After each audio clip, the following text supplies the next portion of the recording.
Chapitre 4, les principes du design. Le design se différencie de l'art car il a en lui un but. Visuellement, cette fonctionnalité est exprimée en s'assurant qu'une image est le centre de l'attention, le point de focus. Les principes du design correspondent à certaines règles que les graphistes doivent absolument respecter afin de créer une composition efficace dans le but de communiquer un message à une audience. Le design graphique, tout comme toute autre discipline, adhère à certaines règles qui permettent de créer des graphismes équilibrés, sans quoi les designs seraient complètement inefficaces. Nous allons voir dans les 7 principes de base qui vous permettront de créer des designs uniques et efficaces. Premièrement, l'équilibre. Les êtres humains sont naturellement attirés par la symétrie et selon la Gestalt théorie, nous avons tendance à percevoir les objets comme des formes symétriques autour d'un point central. C'est pourquoi l'équilibre est l'un des principes clés du design. L'équilibre visuel a ceci d'essentiel qu'il apporte un sentiment d'unité, d'ordre et de stabilité. Vos travaux doivent se tenir visuellement pour être complets et harmonieux. Mais soyons clairs, l'équilibre ne passe pas forcément par la symétrie parfaite. Il s'agit simplement que l'impact visuel de chaque objet, la place qu'ils prennent, leurs couleurs, doivent être équitablement répartis. Sans équilibre, votre projet semblera tordu, incohérent et perturbant. Voici 4 types d'équilibre que vous devez apprendre à maîtriser. L'équilibre symétrique. Si l'équilibre symétrique est respecté, vous devriez pouvoir tracer une ligne verticale ou horizontale au milieu de votre projet pour créer une image miroir. Cette symétrie verticale parfaite donne un sentiment d'élégance, de sérieux et de conventionnel. Ces images montrent bien comment les éléments visuels sont rangés exactement de la même manière de chaque côté. Invitation à un mariage, programme de théâtre, poème, etc. Ce sont autant de projets qui se servent bien souvent de l'équilibre symétrique. Pensez aux textes centrés et aux mises en page symétriques. Quoi qu'il en soit, l'équilibre symétrique peut par moments paraître ennuyeux, sans intérêt et un peu forcé. C'est pourquoi vous devriez toujours essayer de l'associer à d'autres équilibres. L'équilibre asymétrique.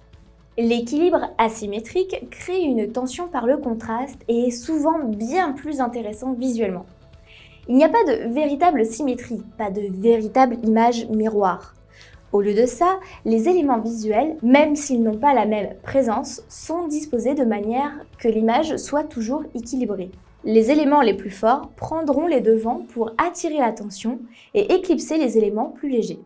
Ce type d'équilibre donne souvent un résultat beaucoup plus décontracté, libre et énergique. Pour équilibrer vos travaux, vous pouvez jouer avec plusieurs facteurs qui affectent tous la présence visuelle d'un élément. Par exemple, la taille.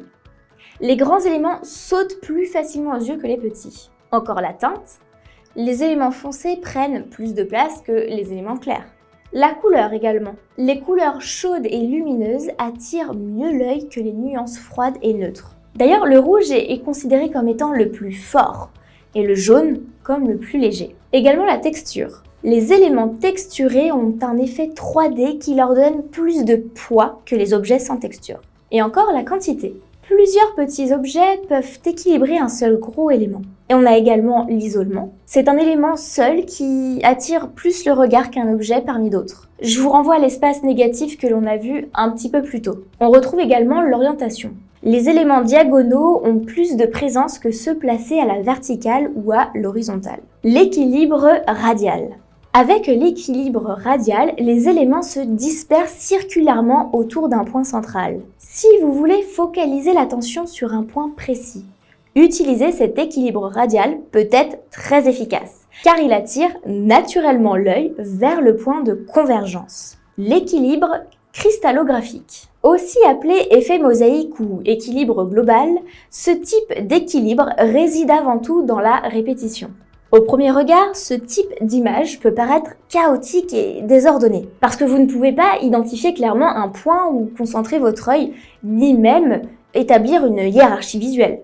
Mais lorsqu'on regarde mieux, indéniablement, ça fonctionne. Rappelez-vous que la cohérence et l'homogénéité sont des principes majeurs en termes de design, et en copiant indéfiniment et à l'identique un même élément ou des éléments différents ayant le même impact visuel, Vous créerez alors une impression d'équilibre. L'équilibre est un principe important dans de nombreux aspects de notre vie. Et il en va de même pour le design. Si vos projets manquent d'équilibre, ils seront très vite inefficaces. Lorsque vous travaillez, ne vous contentez pas d'une symétrie pure et statique. Expérimentez, testez différentes matières afin d'équilibrer vos visuels pour trouver celles qui correspondront le mieux à votre projet du moment. On entend par contraste ce à quoi la plupart des gens pensent quand ils trouvent que tel ou tel autre élément ressort. C'est l'élément que l'on retient et dont on se souvient. Le contraste crée de l'espace et marque une différence entre les éléments qui composent votre design. N'oublie pas de t'abonner à notre chaîne pour ne manquer aucune de nos prochaines vidéos. Et surtout, pense à liker si le contenu te plaît. La couleur de fond doit être significativement différente de celle utilisée pour les éléments en premier plan, afin que les informations soient lisibles tout en créant une harmonie visuelle. Si vous envisagez de jouer sur les typographies, il est crucial de bien comprendre les principes du contraste afin que le poids et la taille de vos caractères soient bien équilibrés. Si vous observez les affiches autour de vous, vous vous rendrez compte que l'on utilise généralement une ou deux polices de caractères maximum. C'est parce qu'on ne peut contraster des éléments de manière efficace qu'avec deux typographies majeures ou même une typographie unique dans des tailles, poids différents. Plus vous ajoutez de polices, plus vous diluez l'essence de votre composition. Deuxièmement, la répétition. En vous limitant à deux typographies majeures ou encore à trois couleurs principales, vous verrez que très vite, vous devrez opérer un certain nombre de répétitions. Et ce n'est pas un problème. On dit souvent que la répétition unifie et renforce un design. S'il n'y a qu'un seul élément en bleu, en italique et en sans serif, on pourra penser qu'il s'agit d'une erreur. Mais si trois éléments de votre composition partagent ces caractéristiques, vous aurez alors créé un motif et vous serez sur la bonne voie. La proportion.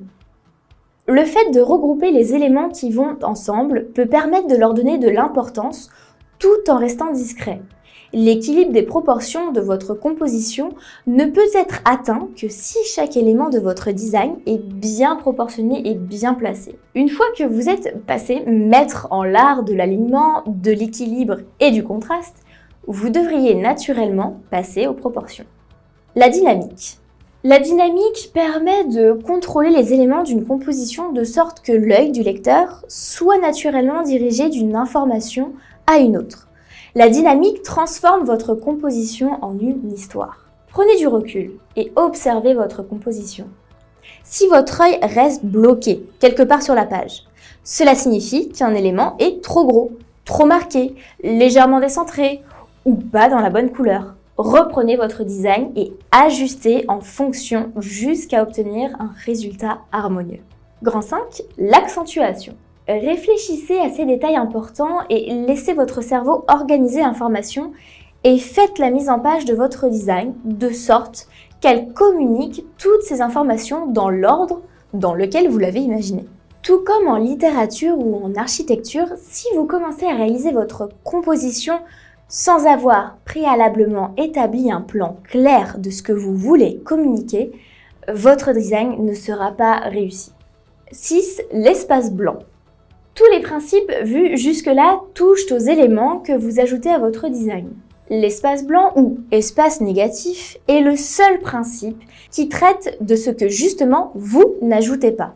Et c'est exactement cela, l'espace qui se trouve autour de chaque élément graphique de votre composition. Il s'agit peut-être du principe le plus périlleux pour les débutants. Souvent, aérer un design peut l'élever du rang de médiocre à celui de superbe.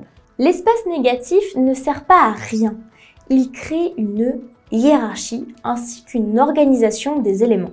Nous associons naturellement l'espace avec la grandeur et le luxe. L'espace permet de dissocier un élément plus important des autres éléments présents. Encore mieux, l'espace peut évoquer une image ou une idée entièrement différente du reste de votre design.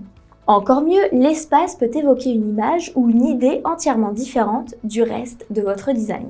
On retiendra d'ailleurs la phrase d'Antoine de Saint-Exupéry: « La perfection est atteinte non pas lorsqu'il n'y a plus rien à ajouter, mais lorsqu'il n'y a plus rien à retirer. » Je vous laisse réfléchir là-dessus.